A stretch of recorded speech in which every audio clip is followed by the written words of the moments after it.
வடமராட்சி பருத்தித்துறை தும்பளை பகுதியில் அமைந்துள்ள அஞ்சலியக மண்டபத்தில் ஒவ்வொரு சனி மற்றும் ஞாயிற்றுக்கிழமைகளில் யோகாசன வகுப்புகள் தொடர்ச்சியாக காலை 6:30 7:30 வரை முற்றிலும் இலவசமாக பயிற்றுவிக்கப்படுகின்றது.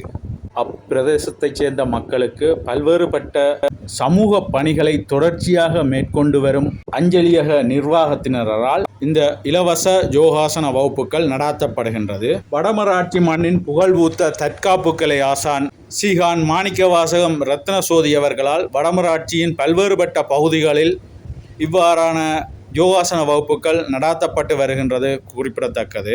அந்த வகையில் ஒவ்வொரு சனி மற்றும் ஞாயிறு காலை 6:30 முதல் 7:30 வரை இந்த அஞ்சலியக மண்டபத்தில் நடாத்தப்படுகின்ற யோகாசன வகுப்புகளில் நீங்களும் இலவசமாக கலந்து கொண்டு பயன்பெற முடியும். மேலும் இப்பிரதேசத்தைச் சேர்ந்த பாடசாலை கல்வியை தொடரும் மாணவர்களுக்கு மேலதிக இலவச வகுப்புகள் அஞ்சலியக நிர்வாகத்தினரால் நடாத்தப்பட்டு வருகின்றது.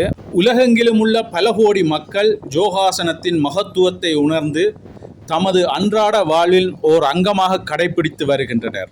ஆயிரக்கணக்கான ஆண்டுகள் பழமையான இந்த கலை உடல் ஆரோக்கியத்தை பேணுவதோடு மட்டுமல்லாமல் மன அமைதி, மன ஒருமைப்பாடு மற்றும் ஆன்மீக வளர்ச்சியையும் ஊக்குவிக்கின்றது. இன்றைய வேகமான வாழ்க்கை முறையில் ஏற்படும் மன அழுத்தம், பதற்றம் மற்றும் பல்வேறு உடல்நல பிரச்சனைகளில் இருந்து விடுபடுவதற்கான எளிமையானதும் பயனுள்ளதுமான வழிமுறையாக யோகாசனம் உலகளவில் அங்கீகரிக்கப்பட்டுள்ளது.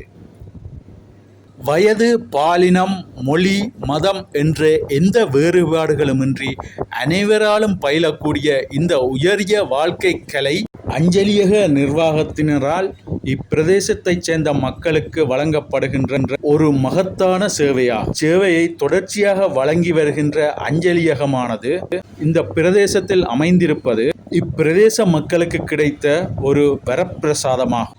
மேலும் வடமராட்சி மண்ணின் தற்காப்பு கலைத்துறையின் தனித்துவமான இடத்தை பெற்றுள்ள ஆசான் சீகான் மாணிக்கவாசகம் ரத்னசோதி அவர்கள் உடல் வலிமை, மன ஒழுக்கம் மற்றும் ஆரோக்கியமான வாழ்க்கை முறையை மக்களிடையே வளர்த்தெடுப்பதற்கு உயரிய பணியில் தொடர்ந்து ஈடுபட்டு வருகின்றார். இவரும் எமக்கு கிடைத்த மிகப்பெரிய ஒரு வரப்பிரசாதமாக பார்க்க தோன்றுகின்றது. நன்றி, வணக்கம்.